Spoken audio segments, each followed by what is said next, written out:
Well, I'm really excited to be in conversation with you. Um, Yeah. Thanks for having me, and yeah, me too. I'm really inspired by your work and all the things that you've been doing online. So I don't know. Do you want to just get into the conversation? Yeah, sure. All right. Well, I guess we should just start off by maybe you can introduce yourself to everyone. Um, So I'm Peter. Hi. I grew up in a part of Manchester called Cheetham Hill, which is a really diverse, multicultural area. Um, and I went to London to study. I studied singing at the Royal College of Music. And yeah, I'm an opera singer. well, let's back up a little bit. So you're not from London. I make that assumption all the time. Every time I meet someone from the UK, I'm like, "Oh, you're from London." They're like, "No, I'm not from London." You're from Manchester. Yes, And, yeah. one thing you've told me is that your upbringing was very multicultural. Yeah, And in yeah. fact, you grew up in one of the most multicultural neighborhoods in Manchester that was a former Jewish ghetto. Yes, And, yeah. and that it actually wasn't until you left that environment that you realized sort of the seriousness of race and what it Yeah, meant to be a black person. it wasn't until I started to travel and do choral courses as a teenager that I realized that, yeah, actually not everywhere in England is like that. So I feel very lucky to have grown up there, and I was exposed to all sorts of foods and languages. Where I grew up, there are over 200 languages spoken within a almost a two-mile radius. So yeah, it's a real melting pot, as people like to describe it. But yeah, I'm really pleased that I had that experience from a very early age. And let's talk a little bit about your family because most, if not all, of your family is from Barbados, right? Yes, yeah. So my mum is from Barbados, and I've spent almost, probably the past 3, 4 years trying to research the family tree. And only within the last year have I made any sort of headway and started to find all sorts of things out. And yeah, I think that's why I started doing what I've been doing recently, because I ended up with all of this information and really didn't know what to do with it in terms of, should I put it in a scrapbook? Should I um, just, yeah, do an online tree? And that all seemed a bit boring, and you just end up spending hours putting names into a tree. And yeah, so what I've been doing with the Getty Challenge has been a really good route into visualizing it all and bringing it to life, and um, imagining images of these ancestors where there aren't any, and where there are some, including them, like this one. Oh. Yeah, I want to ask you about that actually, because funny enough, I haven't done a lot of my own family history, Hmm. being a historian and being a historian of enslavement.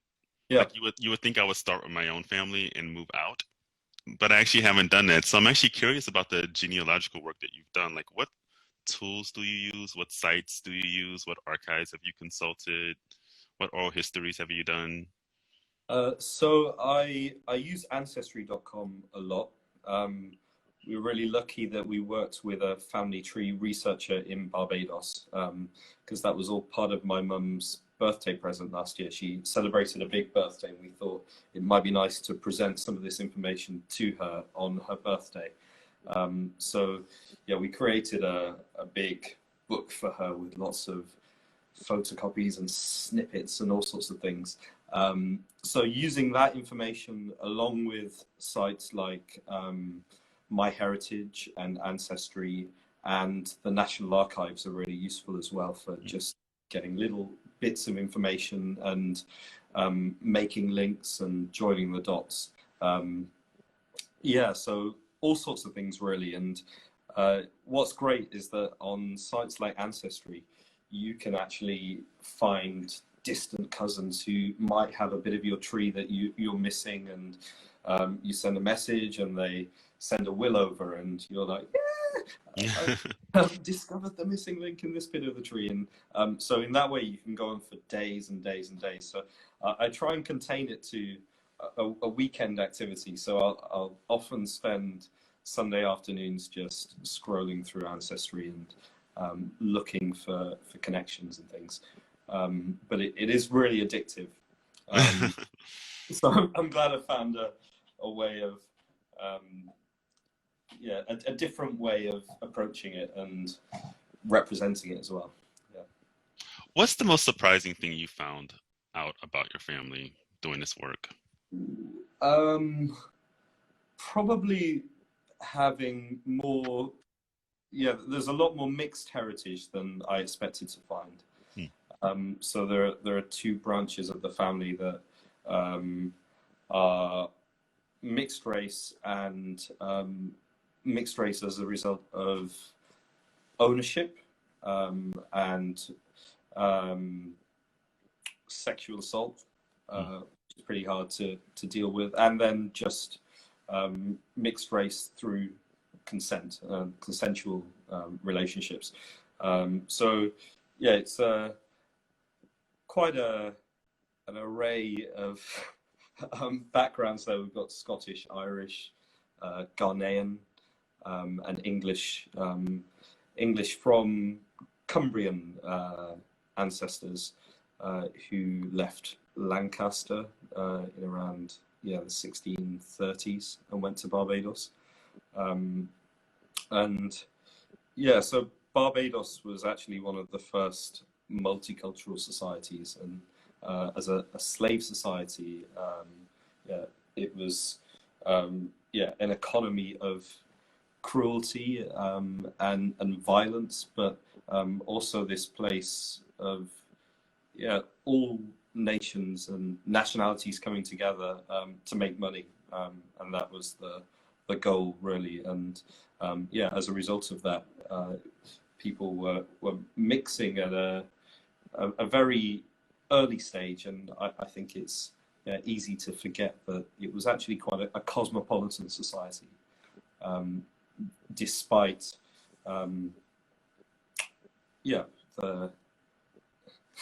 the obvious plantation structure. You know what I would love to see you do is to sort of play around with that multicultural heritage in your work, because I mean, if folks haven't seen your work yet, you can easily go to Peter's Instagram account and see the work that he's doing the Getty Challenge. But you sort of focus on people of African descent in artwork, but I would love to see you sort of play around with some of that multicultural upbringing, first in Manchester, but also in your own like DNA, that multicultural heritage.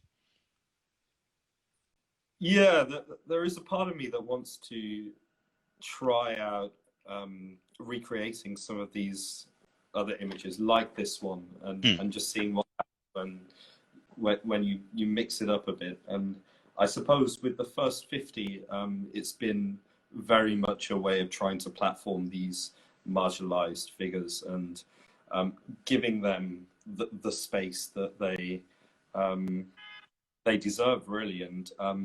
And it's also the stories of the painters as well, because they were platforming these people, they were plucking them out of obscurity and giving them the limelight for a moment. And I find that really interesting, and we know very little about why these characters were painted. And what's great about some of the Victorian ones, like John Dempsey's work, you see suddenly characters coming to life, and they're looking directly into the artist's eyes, which is very different to the 17th century paintings, where they're looking away or looking upwards, often to a master. And so just charting that has been really interesting. But and now that I've done quite a body of work, it might be interesting just to have a look at some other paintings and see how what it feels like to recreate those, regardless of having a black sitter or not. Exactly. And I mean, I feel like what's so important about your work is that I feel like for a lot of people, the UK or the British Isles is imagined as a white space.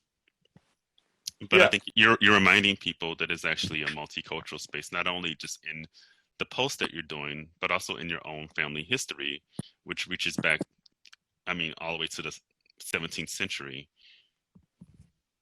Yeah, I think it's really easy to forget that.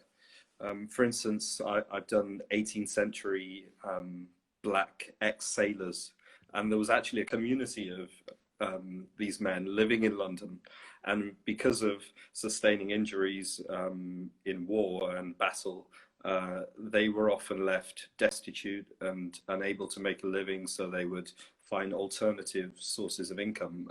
One of them that I recreated is a gardener or a plant seller, and he's in his cart and he's got a plant pot in one hand, and the other one is a street singer, the one with the ship on his head.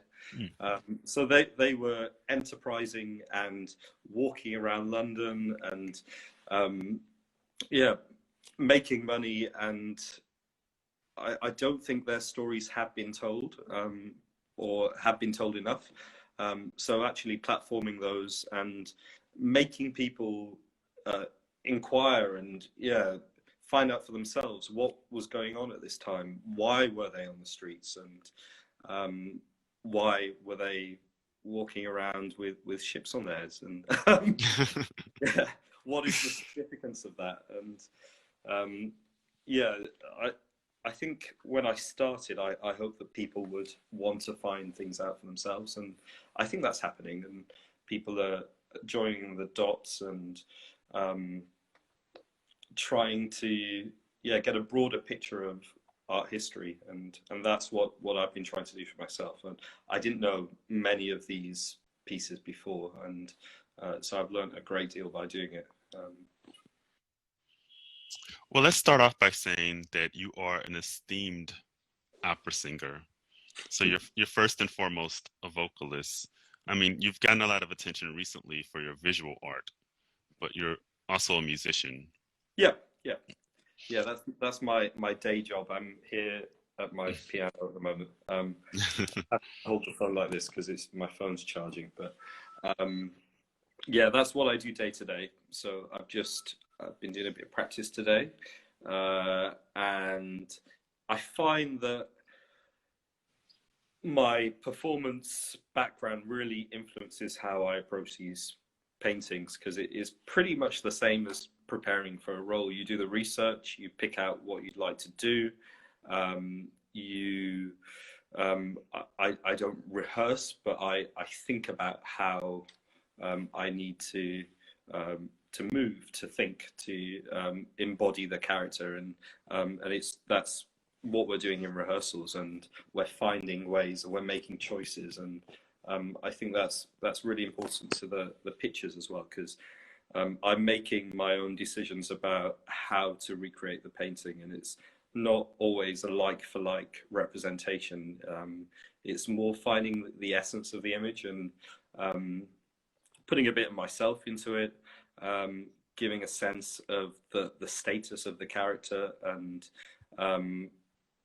trying to recreate some of the movement in the image, because often when something looks sort of stationary and static, it's not, and there is a lyricism in there. There's music in these characters, and I'm not just talking about the ones that sing, that are musicians. It's like something like the Past and Treasure, the image with all of the belongings on the table. It's huge.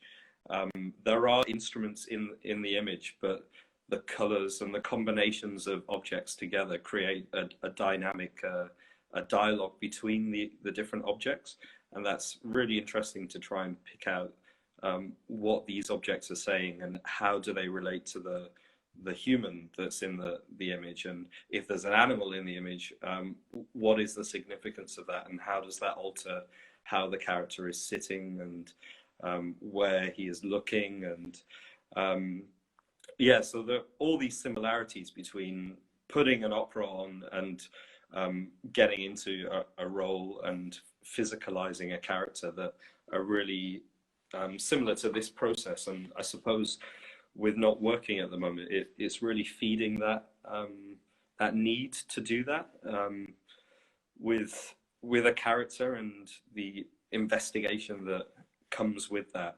So yeah, with not going to the theatre or being in a rehearsal room, it's really nice to be able to do it. And I also get to dress up a lot, which is one of my favorite hobbies.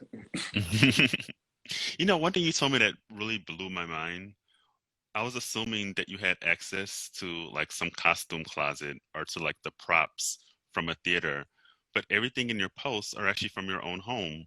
Yeah, so I've got actually some of the stuff here. So here's a beard, which has appeared as a replacement for fur. It's been in pictures as a wig for Francis Johnson, and this is a Father Christmas costume, a Santa costume that's been modified with gold bits. And you'll see from the inside that there are lots of safety pins. So, yeah. It's either safety pins or gaffer tape. And this is the quilt behind me that was made by my grandmother. And I have my granddad's cuckoo stick. And what else? I've got some more things down. There's yeah, bits of fabric that I have lying around the house. Yeah, I bought this in Peckham Market in I think it was a Nigerian fabric store. And yeah, this has appeared. This is a folk song book that I'm trying to get together some Barbadian folk songs. Most of them are not sung anymore, which is a great shame. So I've included those in some of the pictures as well. Yeah, so it's just all sorts of things from around the house. Usually I'm trying to find things that tell a story, and so that there is a narrative in these images, and so that, yeah, like looking at the original paintings, when hopefully when people look at mine, they start to see the dynamics between objects and me and surroundings as well. I mean, that's the beauty of your posts, that it's not just you recreating classic works of art, which is great in and of itself and is already very interesting, but you also sort of weave in your own personal narrative and family history into the post that you create. And I really want to go back to two objects that you just showed us. One is the quilt Yeah. that's hanging directly behind you, but also the cuckoo stick. And for those who don't know, cuckoo is a Bajan national dish made out of cornmeal, and it's typically made with like a sort of paddle. Yes, exactly. Could you talk a little bit more about those objects? Yeah, so I feel really lucky that I have two objects, one from each of my grandparents. My grandmother made 9 of these. She had 9 children, and I managed to get this one off my mum. And I'm using it here as soundproofing in the music room because it's really boomy. But I also just love to look at it when I'm singing. If I'm warming up or something, I sort of choose a square and I find a new detail in it that I haven't seen before. And I never met my grandparents, so it's a bit strange to have these objects, but I feel like through what I've been doing recently, I've got to know them a bit better. And so the cuckoo stick is, yeah, this was carved by my grandfather. It's got a bit of woodworm in the end. I don't use it enough. I've used it once to make cuckoo, but it didn't work out very well. You need to be, it's a bit like cooking risotto where you have to stir it consistently. And I haven't really got the patience for it. But yeah, given it's the national dish, and also it's a direct link with my African heritage as well. So this is something that survived the Middle Passage and the slavery period and through emancipation, and is now the national dish. And I think that's quite significant in Caribbean history and British history as well, that despite suppression and many things being lost, this managed to survive. And yeah, so having this is yeah, quite symbolic of that history as well. So this combined with the quilt, yeah, they create a different dynamic to the pictures. And yeah, I like to sort of see the potential of this object as well. It's been a sword, I think, and yeah, various things in images. And the quilt has been turned into a skirt in a Belisario image, one of my favorite images. It's often been a drape, a sort of curtain in the background. Many of the Vanitas paintings from the Dutch masters have drapery and curtains, and this really lends itself to creating the folds, but also adding the color as well, and the interest. And yeah, there's something quite significant about the history of quilt making in African American culture that is well documented, but I think in Caribbean culture it isn't so. It isn't recognized as much as it is in America. But it's that history of bringing together the little bits that you have and creating something, and either clothing your children and looking after your family, and yeah, the heritage of that, and passing it down from one generation to the next.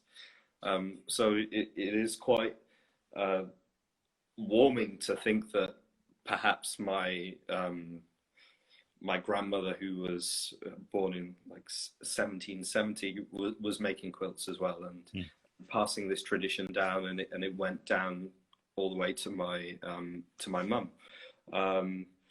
And often these quilts were encoded with messages of the Middle Passage or escape, and yeah, people found ways to articulate these quite significant moments and details, cultural details, through things like quilts. So I think every time I have it in an image, in a recreation, it vibrates in a different way. Mm-hmm. And I see something new in it, and it brings a different layer to things. And yeah, it's made from all different types of fabric. There's bits of polyester in there, and cotton and wool, and I imagine that it was sort of bits of old clothes, and maybe some of her children's clothes, and yeah, all sorts of things. Yeah, the bits that I really like actually are these sort of seascape scenes. Wow. And mountains, and yeah, there's some sort of African print there. Lots of floral fabrics, and yeah, then these sort of quite plain cotton bits.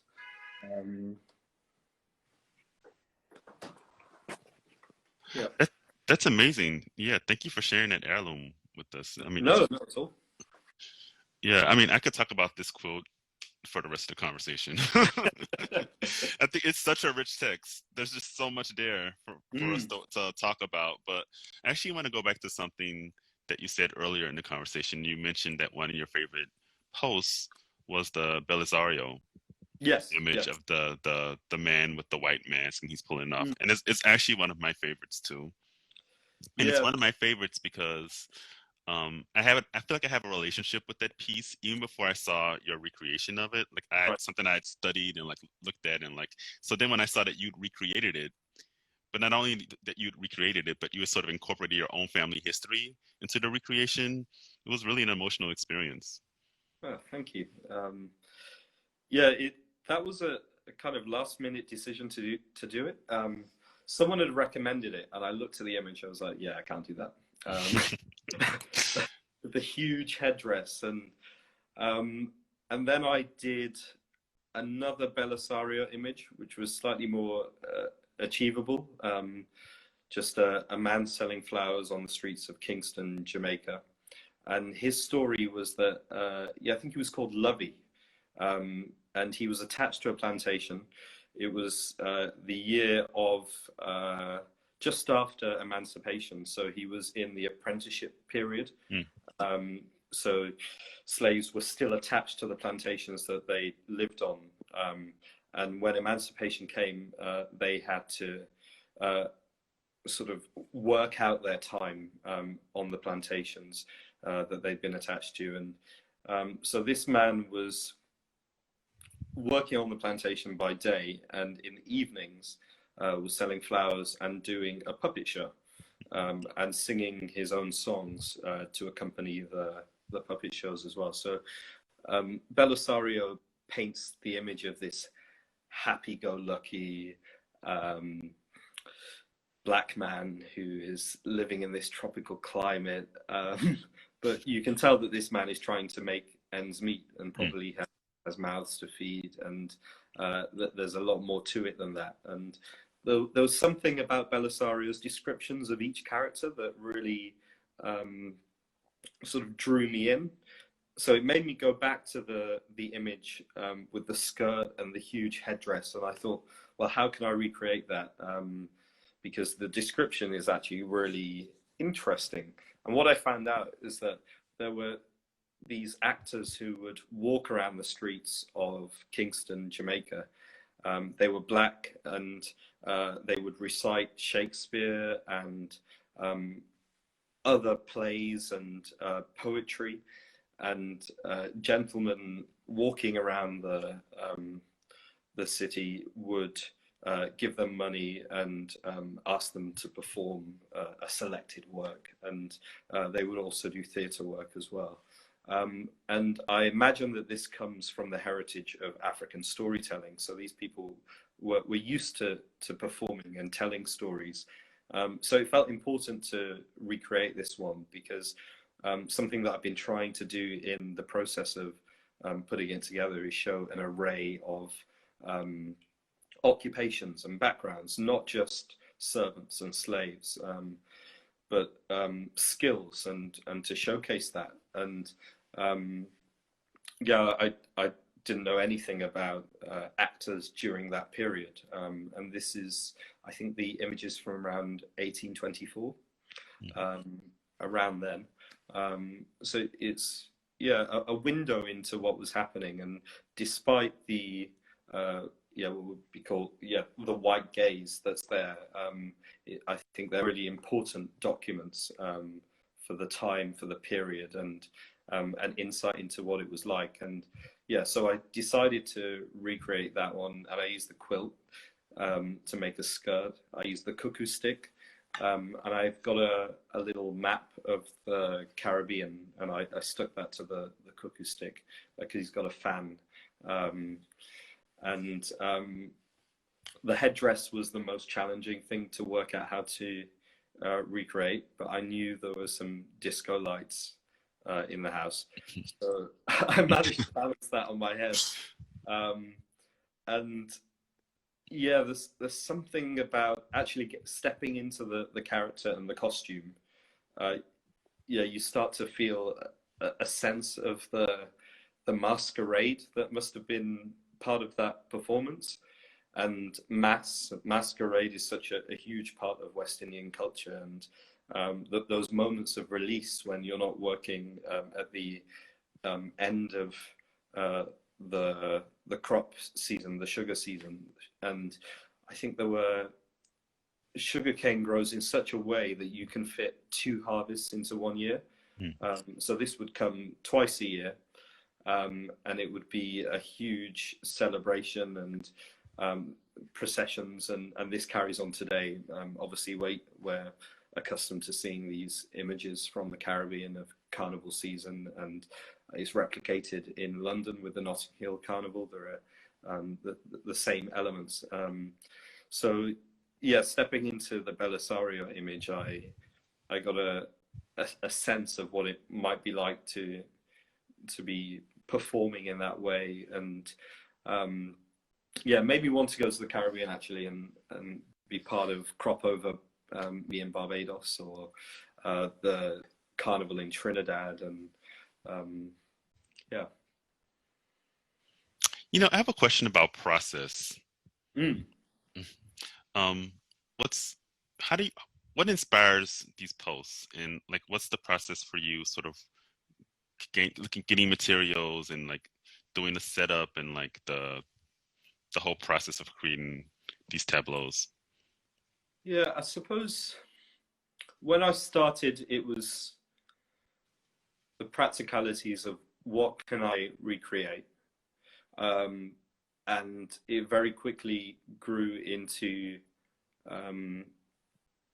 how many different black sitters can I find, from different ages and with different stories, and yeah, working out whose stories have been told in the past, and what's been omitted, and what's been created but omitted. So trying to bring that back to the fore, and um, yeah, just giving these images their moment, and showing that they deserve to be part of the canon.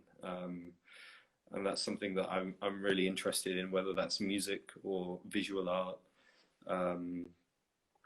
how the curriculum is structured in schools, and yeah, so that's what's been driving me, choosing the images and carrying on, really, because sometimes it's quite hard when you're just flicking through books and you can't find anything, or you can't work out how to stage it because there are too many people in the image, or there's a horse or a lion, and yeah, I've got some stuffed toys, but yeah, recreating an image on a horse, yeah, there are some great figures from the Haitian Revolution that I'd love to recreate, but so many of them are pictured sort of on horses, and yeah, so yeah, so that's the main inspiration, and of course trying to get my family history in there somehow, to meditate on that and come to terms with certain aspects, and yeah. So, what advice would you give someone who might want to take up the Getty Challenge? Because it's actually really hard. Like I toyed around with the idea of like having this conversation in costume, and I Yeah. was like playing around in my closet, like what can I do? What can I recreate? And I was like, never mind, I'm just gonna wear my regular clothes. This is really hard. So, what advice would you give someone who wants to sort of do the Getty Challenge? I'd say that don't get too caught up in props or costume recreating like for like, because I found that isn't really the point of it. Well, it's not for me anyway. What I really like about it is getting the essence of an image. So you're getting a feeling, and I mentioned earlier the lyricism. Mm.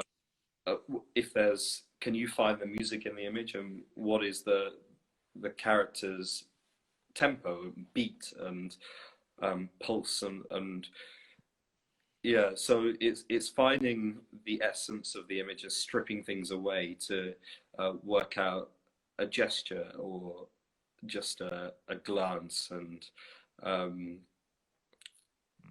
that's when it starts to become really fun, actually, because you can subvert, you can copy and imitate something, and even when you imitate, that there's your layer, your being is on top of it, so you are still creating a dialogue with the original image. So yeah, if you choose to do a like for like image, you're still going to have that playfulness, and yeah, you'll have something to say that is different, I'm sure. Hearing you speak reminds me of something that Karen Wagner told me. Karen Wagner is a costume designer. She did the costuming for Right. East Bayou, and other great Black films. But she told me that when she's doing research for a film that she's doing, and she's doing Mm. like looking at archival photographs, she looks first at the person's eyes Right. and not what they're wearing. Yeah. So it's about recreating a mood and emotion, and it's less about the actual clothing itself. Yeah, definitely. And I found that especially there's a 17th century Dutch painting, and it's currently on display in Amsterdam at Rembrandt House. And it's the exhibition's called Black in Rembrandt's Time. And one of the main images in this is a painting of one of the three kings, the Magi, Caspar. And presumably the artist plucked this black man off the streets of Amsterdam, and took him into a studio and thought, I'm going to paint you. And the eyes are the most captivating part of the painting. You're blinded by the gold and the objects and the sort of brilliance of the this royal regal character, but actually the eyes are really sort of subdued, and there's so much in them that the more you look at the image, the more that they dominate and give the overall mood of the image. And that's something that was really hard to try and recreate with that.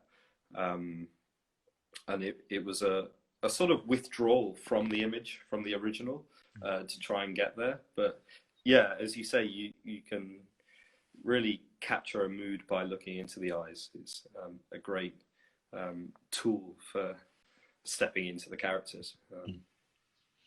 And another really important tool is costuming. You know, Peter, I'm a fashion scholar. I'm going to ask you about clothes. So can you tell us a little bit about your day-to-day wardrobe? Like, where do you like to shop? Okay. Who are some of your favorite designers, but also sort of your wardrobe for these posts? Like, are you pulling from your day-to-day wardrobe, or are you pulling from the costumes that you wear as an opera singer? Right. Yeah, so it's all my day-to-day wardrobe. I'm a bit of a hoarder, so I never throw anything away. My wardrobe is getting bigger and bigger. Actually, lockdown is quite fun because I get to just wear things regardless of what I'm doing. At the moment, I'm wearing an African print shirt. I think it's from Tanzania, the fabric. And the jacket is a Vivienne Westwood jacket. Vivienne Westwood is from the northwest of England originally, so yeah, I have an affinity with her designs and clothes. So yeah, I'm not sure. Am I really into clothes? Yeah.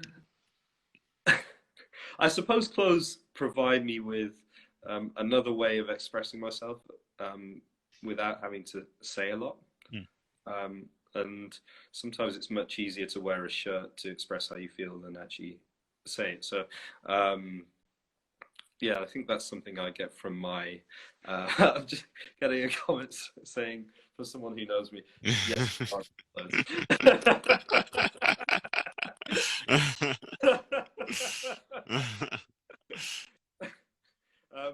Yeah, okay. I like going to shops, but one of my favorite shops is COS, which is part of the H&M group. I like the simplicity of their clothes, and it's really easy to shop there in terms of you can just go in and find something that will look all right and the quality is good. And usually when I'm buying clothes, it's about touch and quality and something that's going to last for a long time. So I'll often go into a shop and feel things and go away and maybe go back the next week and feel it again. Maybe think about trying it on, log it, and then come back the month later and possibly buy it. I'm a big fan of charity shops, so I'll spend a lot of time um, going around charity shops, looking for streets where they're in sort of succession and go from store to store. Um, and yeah, I've had things that I bought from charity shops like 15 years ago, and they're still fine and in great condition. And I like to look after things, and so I think that's the thing about throwing things away. I get very attached. Um, when I was younger, I used to get Easter eggs, and I wouldn't actually open them and remove them from the box. I would just stack them up on a shelf and dust them off if they got dusty. And so yeah, there's that weirdness of wanting to preserve things. And I think that's probably my fascination with family history or these objects and clothes. Yeah, it's about preservation and yeah, forming an attachment with things that you've given life to, or characters that have come to life. So a jacket takes on a character either through the smell it's acquired over years, or a hole that it has, or some stitching that's come undone. So yeah, I think that clothes end up taking on lives of their own. So maybe that's why I'm drawn to keeping them and collecting them. And And even what you're wearing right now, I mean, you know, you're sort of embodying multicultural Britain. Like you're wearing a shirt made out of African print from Tanzania, but there's a Vivienne Westwood jacket who's sort of like a quintessential British, like punk aesthetic designer, and you're sort of like you sort of do the same thing in your Instagram posts. yeah, I'd say it's about embracing um, identity, and it's not one thing. I'm not just Bajan.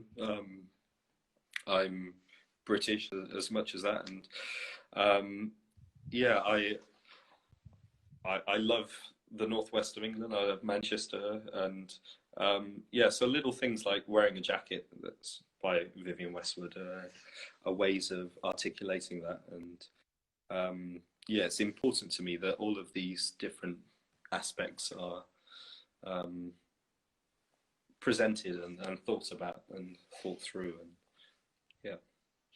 Do you think of the work that you're doing is as anyway being a form of visual justice?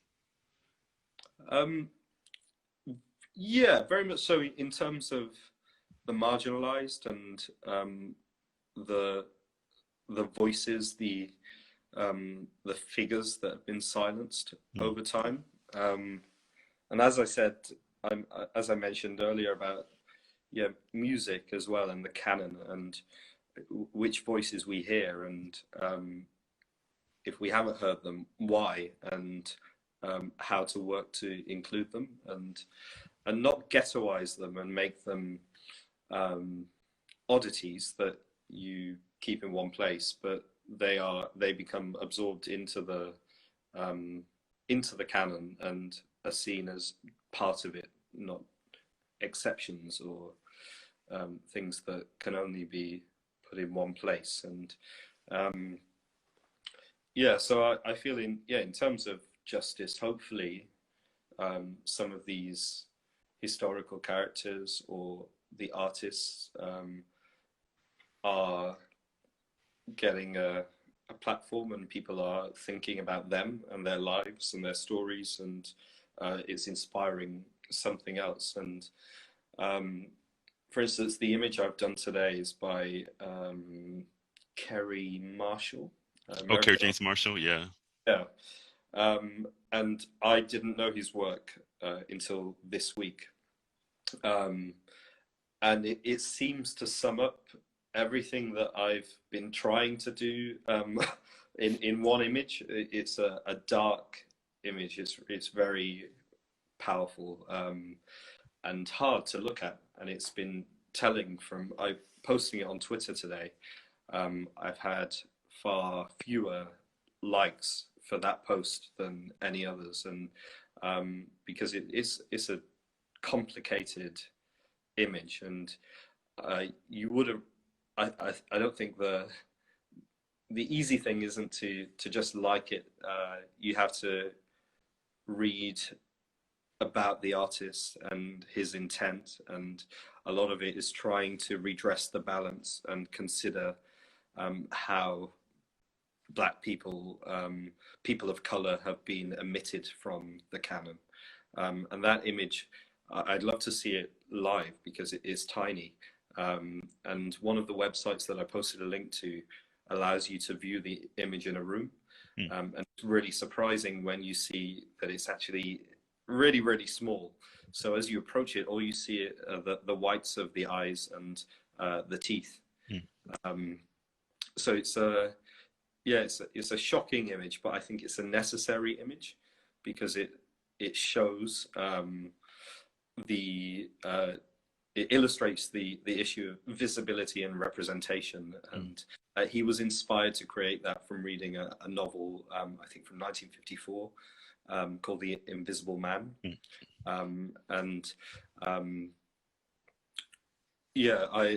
As well as being an exercise in, he was interested in the color, black as a color, and the sort of negative space and the absence that black creates in an image. And so I think it's a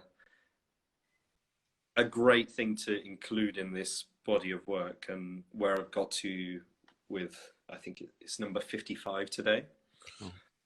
So having it there is a marker for me to reflect on what I've done and what I've been doing, but also for people to step away from maybe some of the humorous elements that have been in my work. And I found that humor has been a really useful route into discovering this past, and it gets people on side, and then they start to consider the image. For instance, the one I did the other day with the Santa costume, it's an image that's in the Barbados Museum, and I used this, but the strange thing about it is that the character is dressed in livery. He's described as a gentleman, and yet he's wearing a slave collar.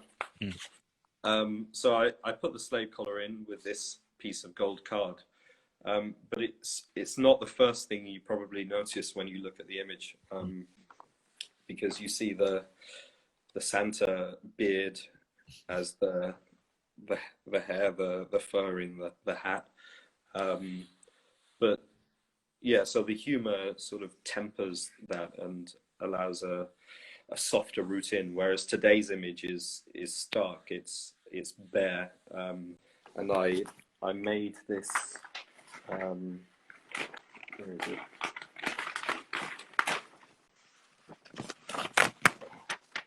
Sorry. So I made this to put over my face. Wow. And it was a choice of either just presenting myself with a hat on or doing this, and I felt like this captures the essence of the painting more than me just sat there wearing a hat and smiling.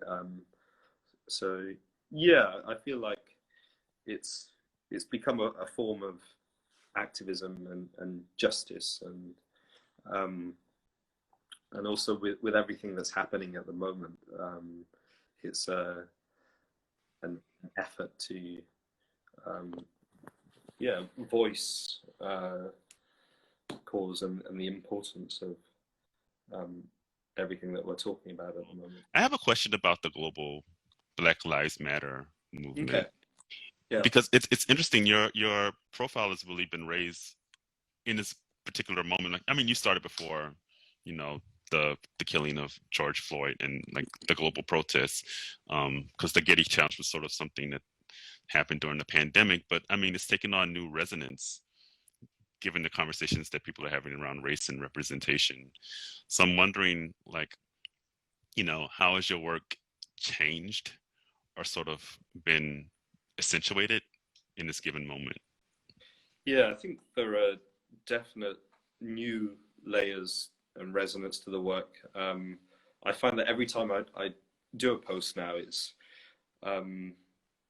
there is a bit of caution there when I press send, because I'm really realizing the implications of what I'm doing and what I'm saying, because people are now listening in a way that they might not have been listening before, and seeing in a way that they might not have seen things before. So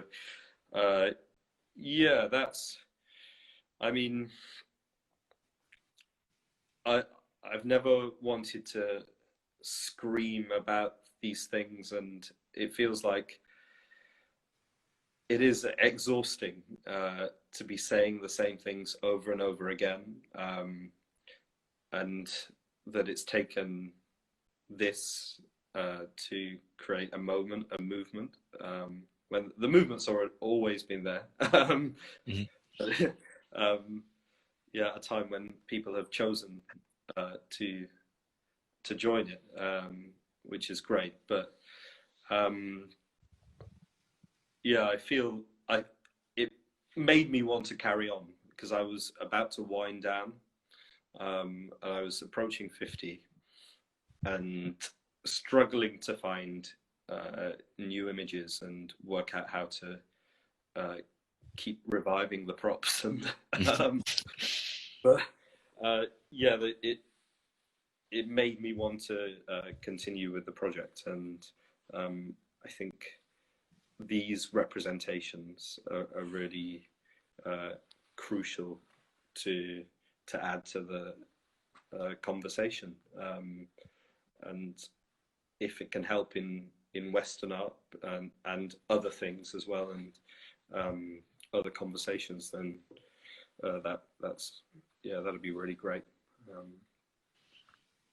Well, Peter, I would tell you to carry on. You are you are inspiring all of us with your work, and thank you for your creative vision and being so active on Instagram. And I would tell anyone who's watching now, who's not following Peter, please go follow him, because he posts almost on a daily basis, recreating classic works of art that feature people of African descent.